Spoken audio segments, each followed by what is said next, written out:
on your mobile phone and on all social media platforms. Jambo Radio. Hello, sports fans. Great to be here again on another edition of Sports Engine, reaching you on the platform of Jambo Radio out there in the beautiful city of Glasgow in Scotland. I'm Ladi Egbedire, and there's so much to talk about in the world of sports today.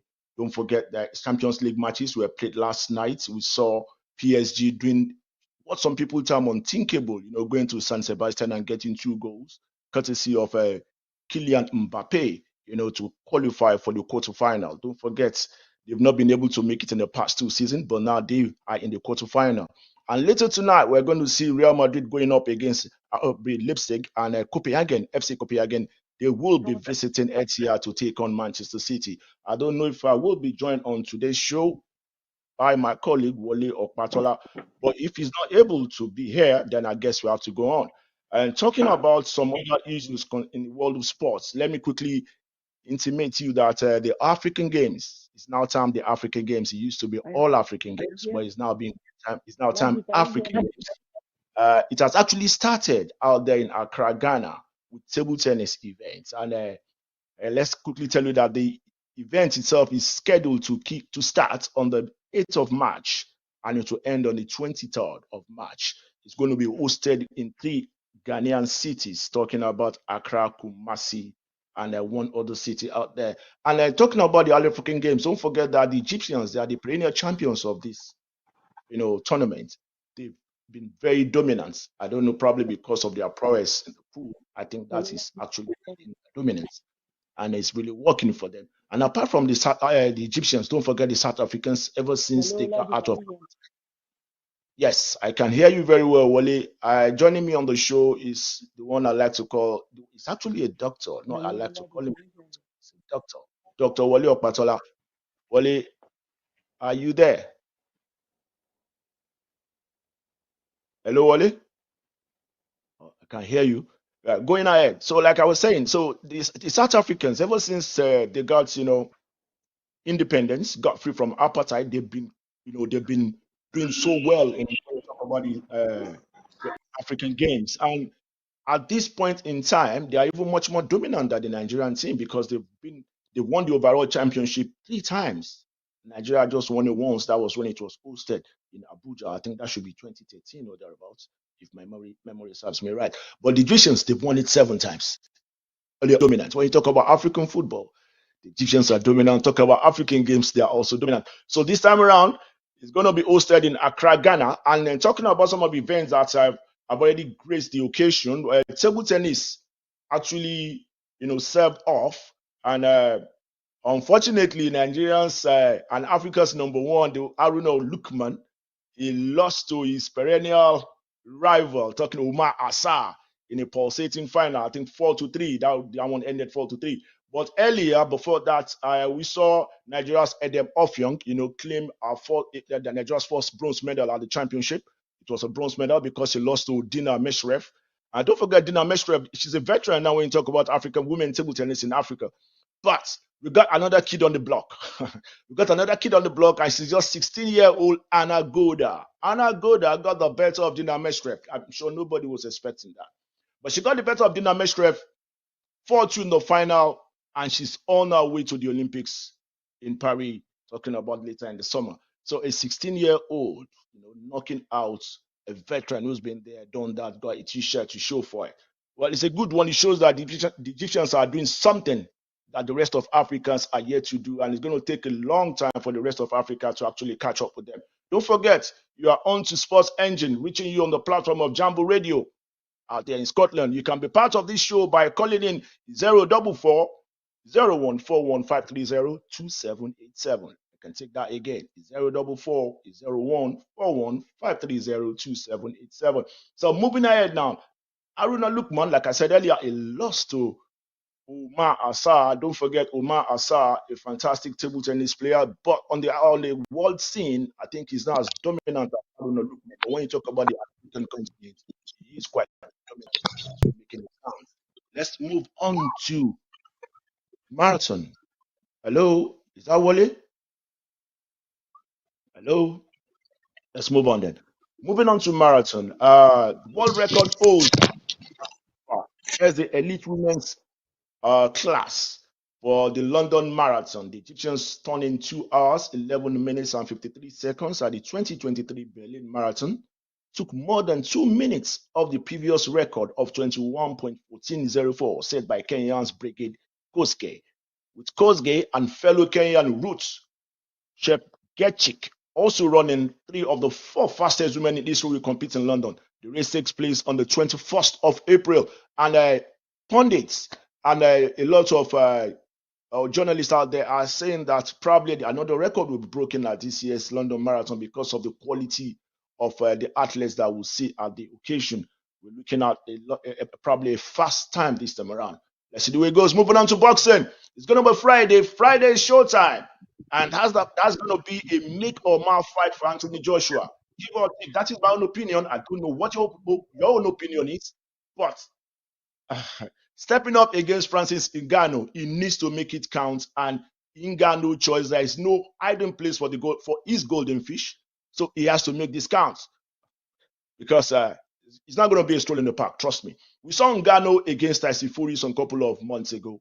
And he gave Tyson Fury a scare, actually knocked him down.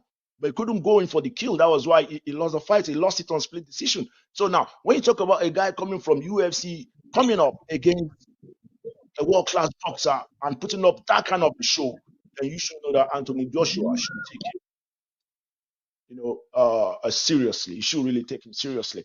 And still talking about the fight, Ngannou's trainer, Dewey Cooper, as far as the warning shots at Anthony Joshua, saying that Ngannou possesses so much firepower, that he's got so much strength, so much energy, and that by the time he steps in the ring against Anthony Joshua, Joshua won't even know what he's saying. He's talking so tough. He's saying that we saw a bit of what Ngannou can do, and we actually saw that against Tyson Fury, and that was his first time. That was his debut at the boxing ring, and actually saw that, and he said that they are going to step up, in the next fight against Anthony Joshua. Right now, the trainer is also talking about Ngannou trying to go for the winner in the unification fight between Anthony Joshua and Alexander Usyk, which is coming up later in May. So let's see the way it goes. We don't know who's going to win that fight, but I'm sure a lot of British support boxing fans and Nigerian boxing fans are actually rooting for Anthony Joshua. Likewise, a lot of our Cameroonian brothers rooting for Francis Ngannou. Well, let's see the way it goes. Wishing the both guys best of luck. It's going to take place on Friday. Don't forget, Friday night. That is showtime. Showtime for Anthony Joshua. He needs to make it count. And one thing I'm scared about is that Anthony Joshua has got a glass chin. Now, and he doesn't like to really take a punch. You need to be ready to take a punch for you to survive in this game. If you can't take a punch, and if you got a glass chin, and if you like to hold your hand too long, he likes to carry his hand for too long, he needs to let his hand go. You can't win a fight by not throwing 4, 5, 6 combinations. Well, see Usyk, for instance, even though he's an heavyweight boxer, but he's quite flexible. He throws 3, 4, 5 combinations. That's what we need to see from Anthony Joshua. He needs to let the hands go. If you keep on holding on to your hand, then you're not going to score no points. You need to let the hand go. Let it go, brother. Let it go. Make it count. A lot of Nigerians, a lot of British fans are rooting for you. Moving ahead on to basketball. The Cleveland Cavaliers fought back from 22 points down in the fourth quarter to hand a thrilling 105-104 victory over Celtics. Look on course for a 12th successful win when they open up a 93-71 lead going to the fourth quarter. But in Wade got the winner with 19 seconds remaining to complete a shocking comeback. Elsewhere, Phoenix Suns held on to clinch a 117-107 overtime victory over Denver Nuggets. Kevin Durant scored 35 points and Grayson Allen added 28, including 8 3-pointers to seal the win. Meanwhile, Luka Doncic scored 39-point triple-double with 10 rebounds and 11 assists, but it was not enough as Dallas Mavericks lost 137-120 to Indiana Pacers. How can somebody score a triple assist and end up on the losing side?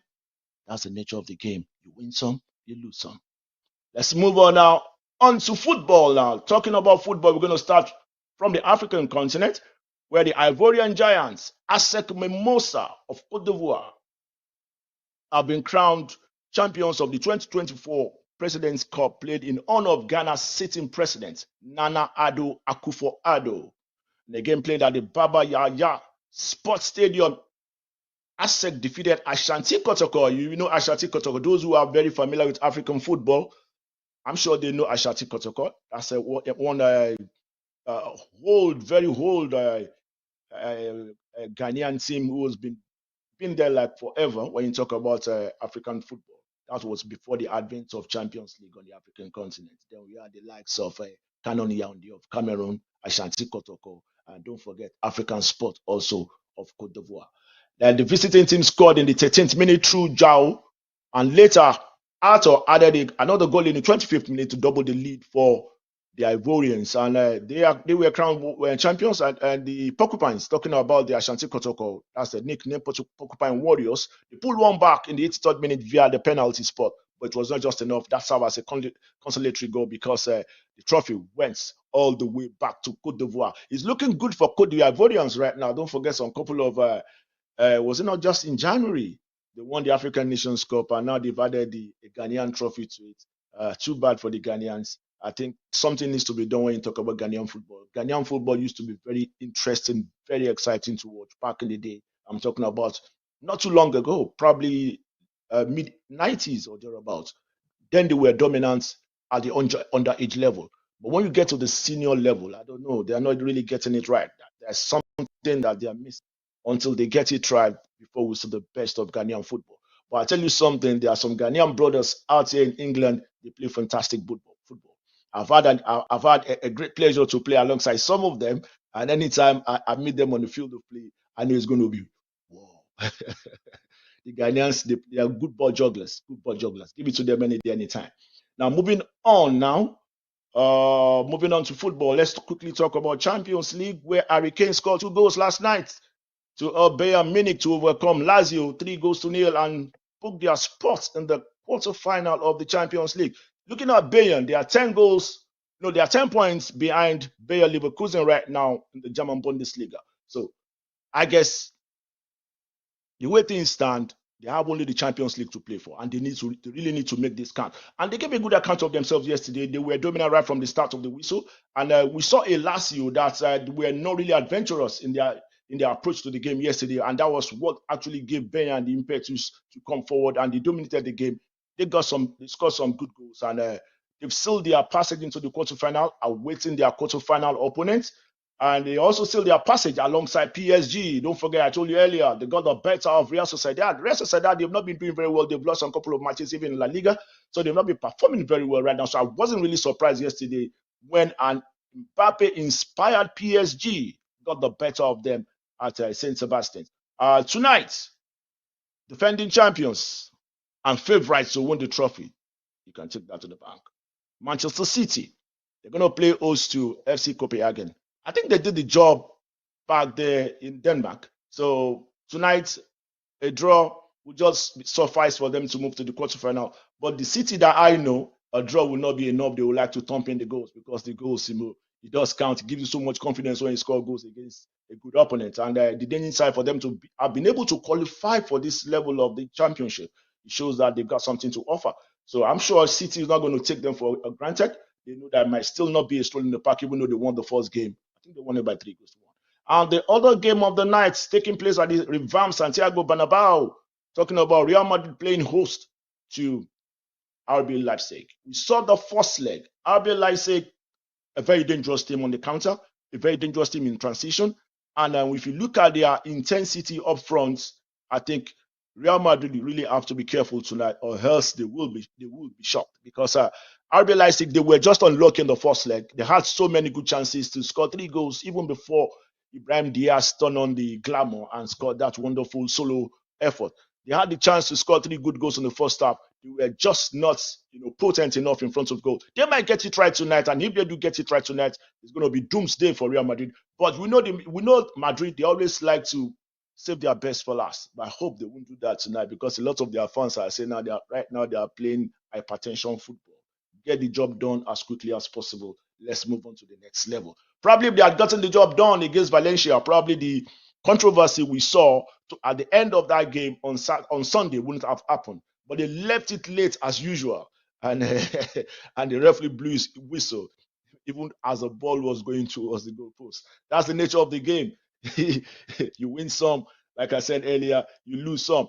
And I don't know, right now, there's still so much to talk about on the world of sport. I don't know if Baron is there for us, if he can just quickly go on this short break and we come back and we look at some of the matches that are lined up for this weekend, talking about the Premiership, talking about La Liga, and other league across Europe. There's so much lined up. Don't forget, it's heating up right there in the Premiership. We got a 3-horse race. There's Liverpool out there. There's Manchester City out there, defending champions, and there's Arsenal. They're knocking on the door. They're doing very well. They're playing fantastic football since they came back from the Middle East. For that break, they've been scoring goals as if scoring of goals is going out of fashion. So Arsenal right now, a lot of people are tipping them, but they have a very important game, a crunch game. And if they fail to win that game, I think they might just at the same time, wave bye-bye to the ambition of winning the Premiership this season. And looking at some of the matches that are lined up for this weekend, let's quickly tell you, my producer is telling me that I have less than 7 minutes to wrap up because this is an abridged, show today. My co-presenters actually unavailable because of, what I mean out there.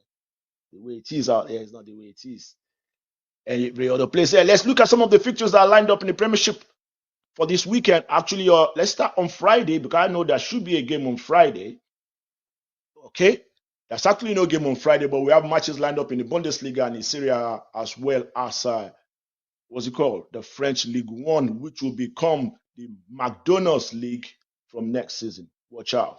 Then the French League One, we got Nice going up against Montpellier. And in Bundesliga, where we have the runaway champions right now, talking about Bayern Leverkusen, who are being tutored by Xabi Alonso. That young man is doing a fantastic job out there with Bayern. And Stuttgart will take on Union Berlin. That's also scheduled for Friday. And in Italia Serie A, where Inter Milan, they've been quite dominant. I don't see Juve or AC Milan catching up with them. On Friday, it's going to be Napoli going up against Torino. And in the Spanish La Liga, it's Barca against Mallorca. Barcelona, I know a lot of Barcelona fans are not really feeling good right now because the performance of Barca is really nothing to write home about. They have not been convincing at all. And on Saturday, we have early kickoff in the Premiership. Manchester United going up against Everton. Manchester United, for me, hot and cold, not convincing. They've not been consistent in this season. And scoring of goals has been a bit difficult for them. We saw their performance against Man City. They started on a high, but I don't know what happened. Probably took their foot off the gas, or probably the quality of Man City just overwhelmed them and they got thumped by 3-1. They will be going up against Everton, who are fighting for their life right now because they are still close to the relegation waters. I'm sure they want to get out of there as quickly as possible. And the next game will be Bournemouth against Sheffield United. Sheffield United, trust me, they are done and dusted. They are down already. Crystal Palace, we're going up against Luton, who's also struggling, not to go back to where they came from. And Wolves will entertain Fulham. The last game for Saturday rather, is Arsenal going up. That's Arsenal. Arsenal that is scoring goals as if it's going out of fashion right now, going up against Brentford. And in the German Bundesliga on Saturday, we have Augsburg against Heidenheim. Borussia Mönchengladbach going up against Cologne. Bayer Leverkusen. Crest of that, fantastic qualification. They're still in the Champions League going up against Mainz. Let's see if they can redeem their title aspirations. And Leipzig will going up against Darmstadt and Werder Bremen against Dortmund. And in the Italia Serie A, we have Cagliari against Salernitana, Sassuolo against Frosinone, and Bologna. Bologna, that is the surprise team in Italia Serie A this season. They're doing very well. You remember that man, Mota, used to play for Barcelona. He's their coach right now, and he's turned that team around. They are performing very. I think they are placed 4th or 5th in the Serie A right now. With the way they are going, they might qualify for the Champions League next season. Watch out for them. And the last game of the night, we see Genoa going up against Monza. In Spain, it's Valencia against Getafe, Cadiz against Atletico Madrid, Granada against Real Sociedad, and Girona that started like a house on fire. I think the firefighters have quenched the fire. Girona will going up. They will actually host Osasuna. Let's see. I think I still got a chance to reel out what is going to happen on Sunday, especially in the Premiership. We got 4 games lined up in the Premiership on Sunday. Aston Villa will entertain Tottenham Hotspur, while Brighton will play host to Nottingham Forest. West Ham will take on Burnley, and Liverpool will welcome Manchester City to Anfield. That is the game of the weekend. I'm sure a lot of football fans can't wait to see that game. That's going to be an explosive encounter, most definitely. But right now, I know that Liverpool, they are suffering some bit of injury worries because some of their big stars are out, but hopefully we'll be back, or they should be back by Sunday, so that we can have an explosive encounter. And another game that I know is going to be up to the billion is the game between Aston Villa and Tottenham. Don't forget, both of them, they are now jostling for who's going to qualify for the Champions League. Everybody in the Champions League football, because next season is being revamped. We're going to see more matches. The teams stand to make more money, and the players stand to play more games. I'm actually scared for the players. They're playing too many games, because don't forget, next couple of days, or a week rather from now, we have the international break. Some of them will play 2-3 matches and come back again, and the season goes on.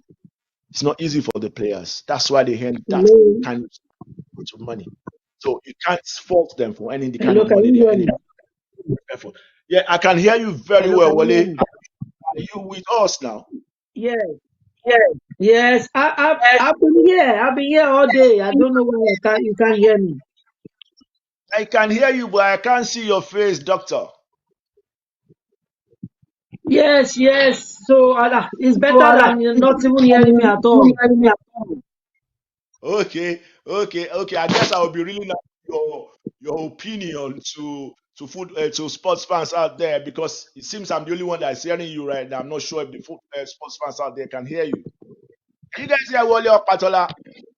Yeah, I can hear you. I think they can hear me.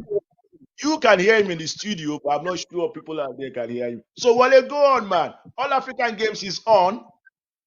I don't know, Lukman, the James is on. He couldn't win. Saying they can hear you.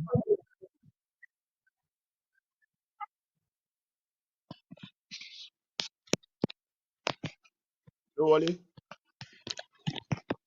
Hello, laddie.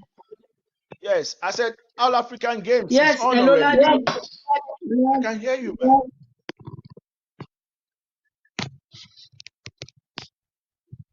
I said the jinx of Haruna Lukman not being able to win a gold medal at the African Games is still on.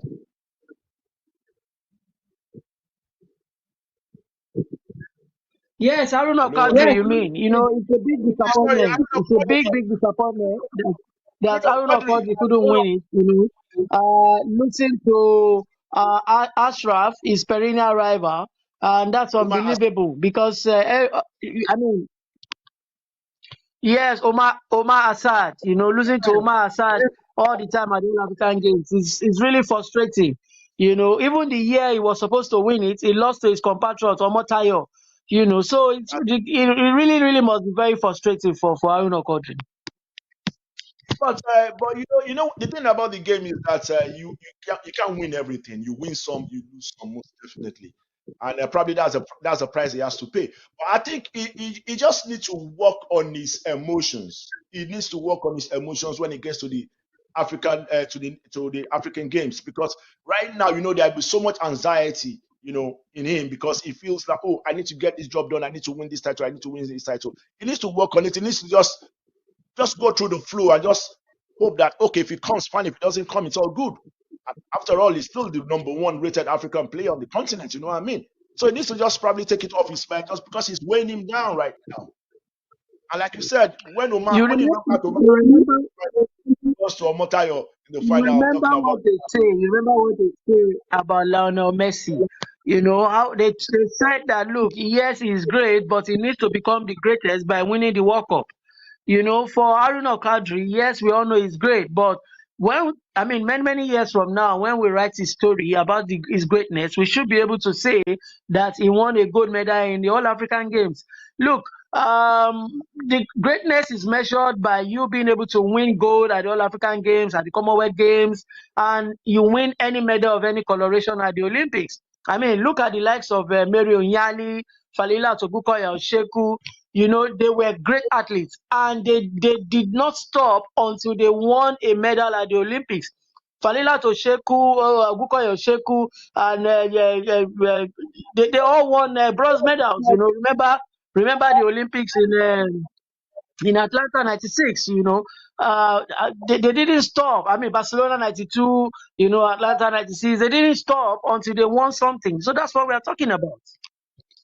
Yeah, I quite agree with you. But if you look at the record of Aruna Quadri, I think he's the only African that's been able to get as far as the quarterfinals at the Olympics. No African has been able to get to that level before.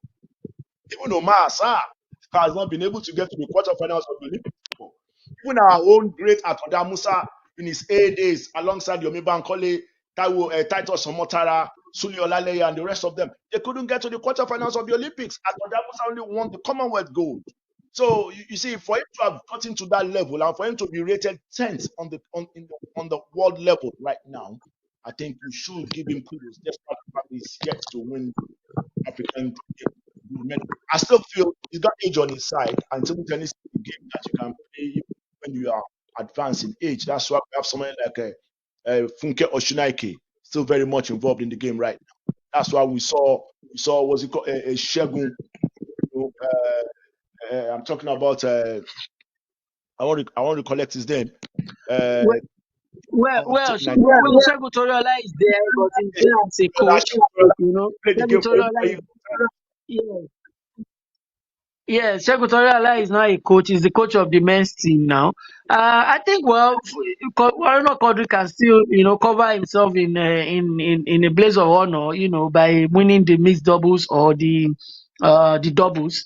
They still have the doubles to contest for. They still have the mixed doubles. I mean, when you are in the table tennis, you have the opportunity of winning about 4 gold medals and all. So you should just regard the singles loss as a minus and look ahead to the ones to come.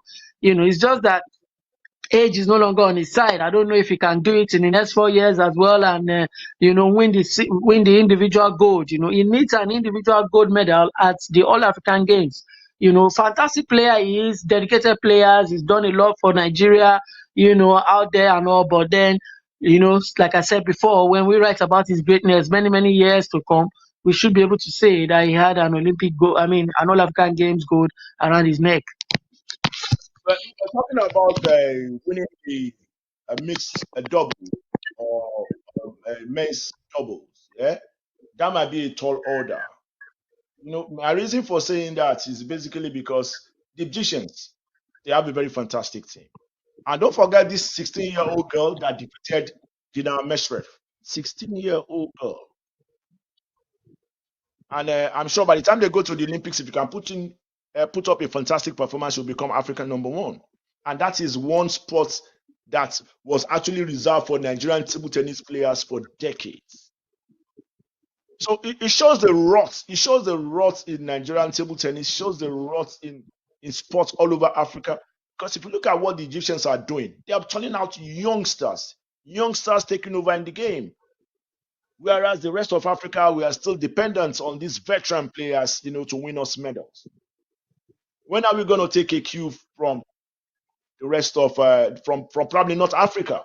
Because it looks like they're ahead of the whole of Africa right now, apart from probably South Africa.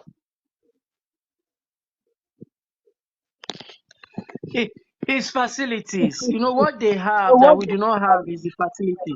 Trust me, we have the talent. Unfortunately, you see, facilities is one thing. Maintenance of the facilities is another thing. That maintenance culture in Nigeria is an open secret. So when we talk about facilities, when you build the facilities, how do you maintain these facilities? That is one key factor that's affecting sports growth in Nigeria. And I'm sure it's affecting it in other parts of sub-Saharan Africa. Yes, that's where I'm going myself to. That we have ourselves to blame.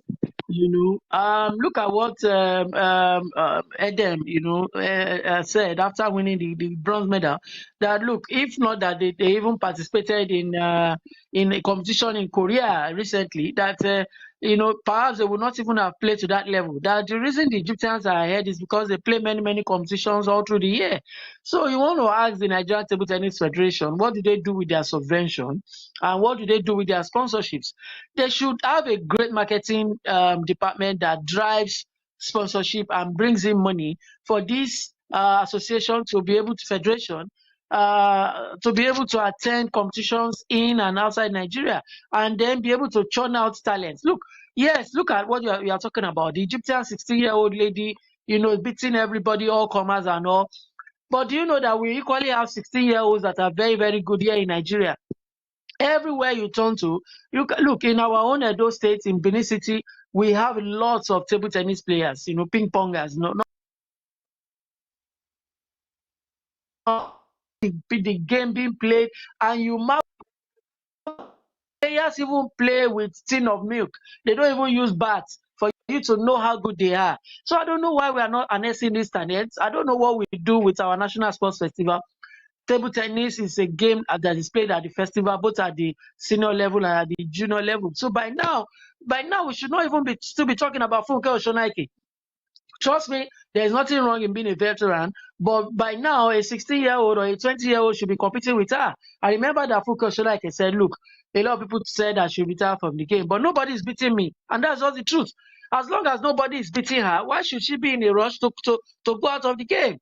So it's unfortunate, like you said, it's unfortunate. What's happening in sports in Nigeria. And our coaches are going to Congo now to train, to bring up talent. Kasali, one of the best coaches from Nigeria, is the coach of Congo. You saw what he did with Congolese table tennis and all. Kasali has been with Congo for more than a decade. And I don't forget what you just said. What the statement Funke made, don't forget that Mary Onyali also made the same statement. When a lot of people were saying that she should step aside, she's been there for like forever. And she said, I'm here to be defeated. Nobody is here to take away the title of 100 meters number one from me. And she held on to the title for like forever. It's because we lack, adequate youth program, school program. Those are the kind of programs we need that can, churn out all these world-class athletes that will now be, molded into, world veterans. So let's quickly talk about boxing, Wale. Ngannou, Tyson, what's it called? Ngannou, Anthony Joshua, taking place on Friday. Now, let me ask you this. What kind of impact do you think the result of this fight will have on the career of Anthony Joshua? I think there's going to be a part one and there's going to be a part two, because I think one boxer is going to win one and the other is going to win another. Ngannou is a fantastic boxer. It's a terrific boxer. Look, you have to give it to Africans. What we have been doing in boxing, over the years. Don't forget that even Anthony Joshua himself also has African blood. Yeah, he's British, but then, we are all aware of his Nigerian roots and all. What African boxers have been able to do or achieve, in recent years in boxing. Even blacks, because you begin to look at the likes of Wilder and all, who has even traced his roots to Edo State, Nigeria. So honestly speaking, that expect the unexpected, expect anything on Friday.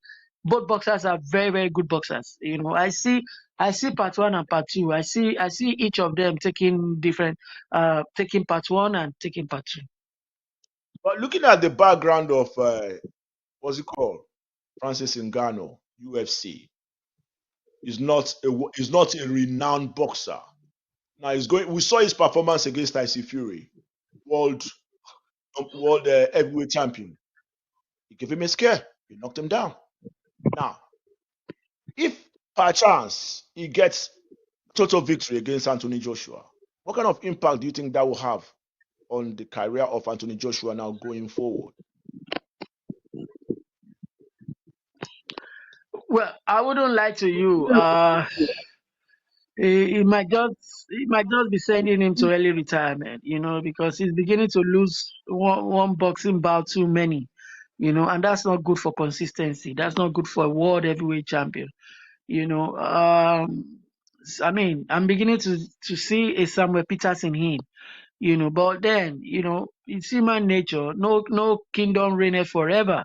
Anthony Joshua is a good boxer without a doubt, but he has his own abilities. He has his own liabilities. You see, when you talk about a boxer, all-round boxer, we are yet to see a boxer like Muhammad Ali. all-round boxer. But these days, what we just see is we begin to compare. He has this quality. Does he have this quality? Sometimes you see a boxer who packs a heavy punch. Another time you see another boxer who has a very weak chin. Then we look for a boxer with skills, one who can dance around like a butterfly, like Muhammad Ali during his days, and all. So we don't see Anthony Joshua as a complete package. Nobody sees him as a complete package as a boxer. It's just that some of his good qualities is what has taken him so far, and those bouts he has lost, we see his inadequacies as well. So it's going to be a tough one to call on Friday, but anybody who knows boxing should be very scared of Francis Ngannou. Yeah, but it's just like I think it's all about his power punch. Yeah, it's a big time power puncher. But if Joshua can be slicky enough, I think he can control that fight right from the opening bell to the end of the fight. Because one thing is for you to be an UFC fighter, and another thing is for you to be a professional boxer. It's two different things. Fine, you have the octagon, you have the ring, but it's two different things entirely. The mentality is different. The number of rounds they go is different. We know in boxing it's 3 rounds. It's 3 minutes for 12 rounds. That's 36 minutes. But this fight, I think they're going to go 30 minutes. Probably it's going to be 10 rounds. So it should be 30 minutes. And like I heard, Ngannou stands to make probably up to 16 million pounds, talking about $20 million on this fight. Ever since Tyson Fury gave him that lucky break into boxing, I think the sky is just the beginning for Francis Ngannou. Talking about taking cash to the bank. Francis Ngannou is a power puncher. He packs a lot of power. You saw how, he was able to floor Tyson Fury and all, but then that's where you begin to be afraid for AJ. AJ does not really have a good chin, to take punches. Yes, I think he is light enough to dance around, but then he's what you want to call Aja Butter, in Nigerian parlance. You see Francis, you see AJ fine boy, boxer, fresh, and all that. You want, sometimes you need some ruggedity, as a boxer.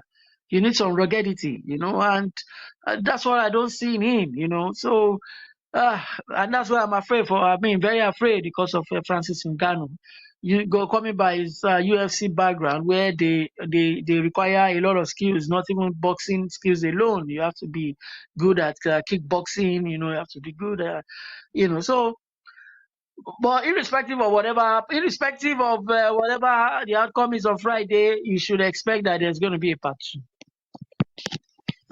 We don't know if there's going to be a part 2. We actually don't know when that part 2 will be, because we know that May, we're going to see Usyk and Tyson Fury. Don't forget that fight was supposed to happen some couple of weeks ago, but it was postponed because he got injured in the gym. So the fight is taking place in May. So if we're going to see a part 2 of Ngannou, Anthony Joshua, that's going to be probably towards the end of the year, most likely, because they will want to get ready, most likely. Well, let's move away from football. Let's quickly from boxing. Let's talk football before we wrap up today. Yesterday we saw Bayern against Lazio. Now Bayern, they've been performing. Their performance has been quite underwhelming prior to that game. Do you think Thomas Tuchel is trying to put all his egg in one basket and try and go as far as they can in this Champions League? Because they need to show something to the Bavarian fans at the end of the season. Thomas Tuchel knows that he's going at the end of the season. He knows it. Everybody knows it. If he had, I think he's just bidding his time. He's just postponing the inevitable.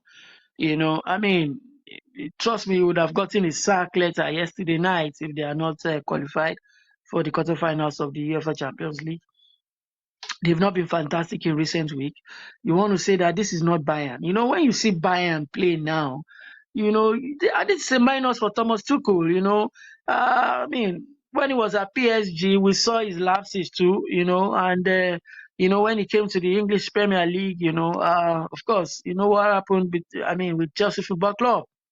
He's someone I respect so much. I like him, but I just don't know if he's unlucky. I don't want to say he's unlucky. Maybe there's something that is missing, I mean, as regards his tactical awareness or style of play and all.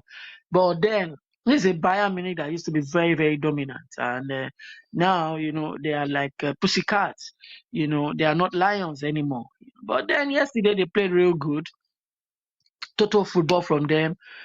Fantastic efforts from Thomas Muller, Musiala, Harry Kane, and co. But then it's still early days.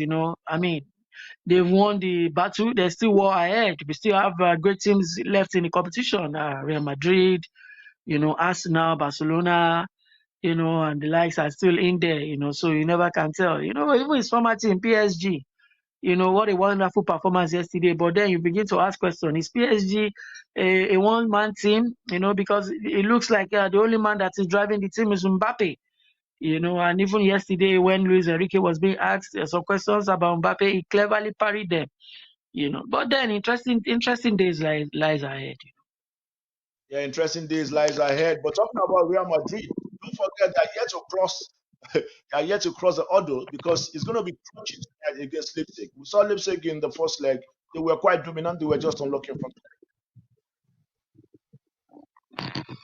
Real Madrid, they have a way of grinding out results, when it comes to Champions League.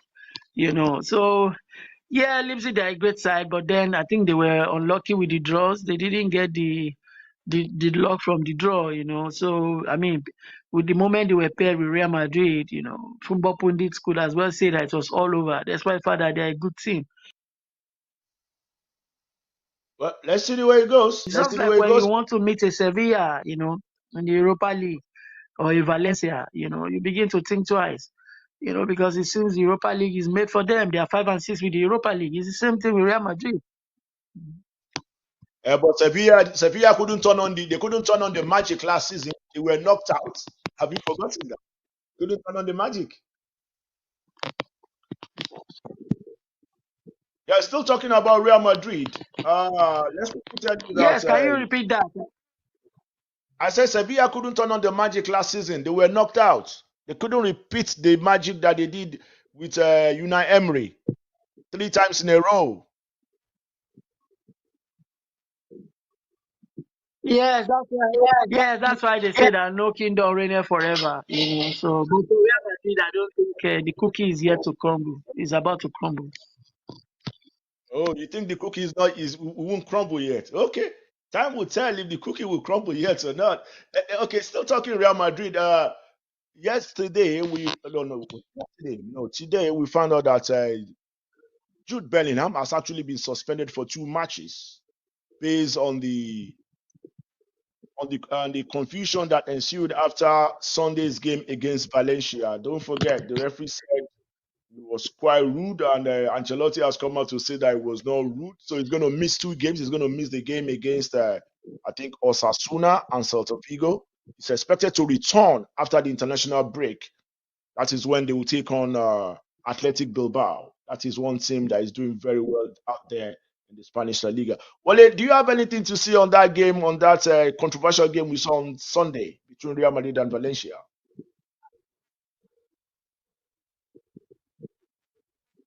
Want to chip in anything?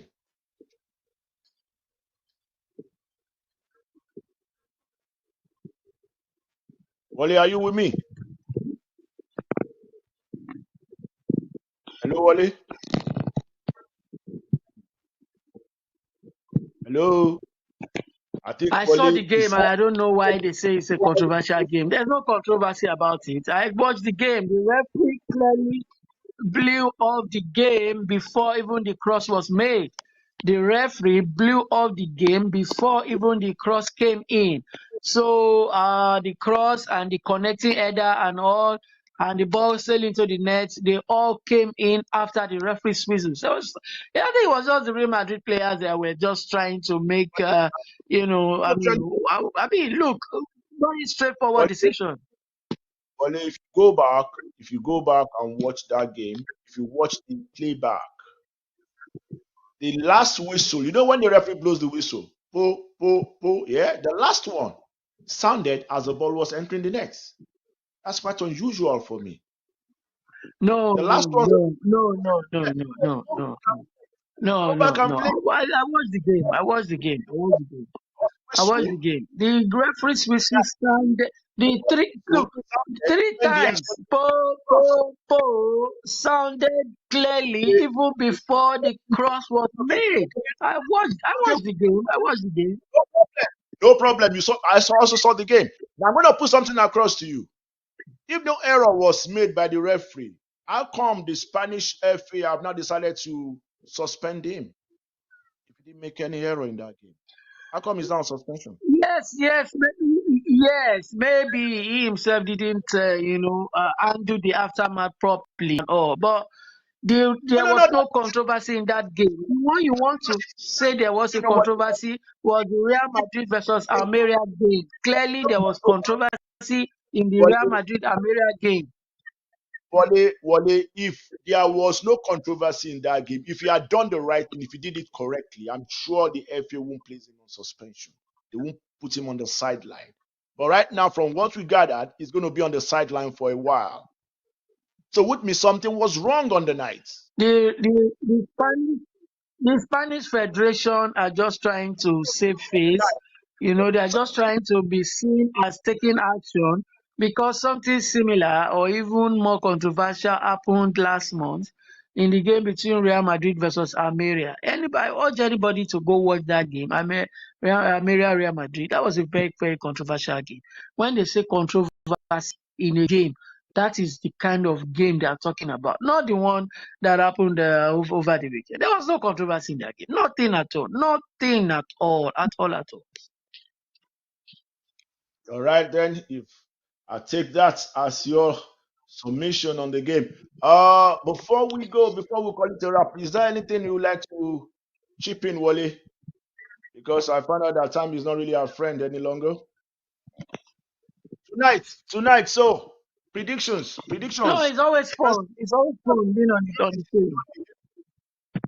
Arsenal and Barcelona to go through.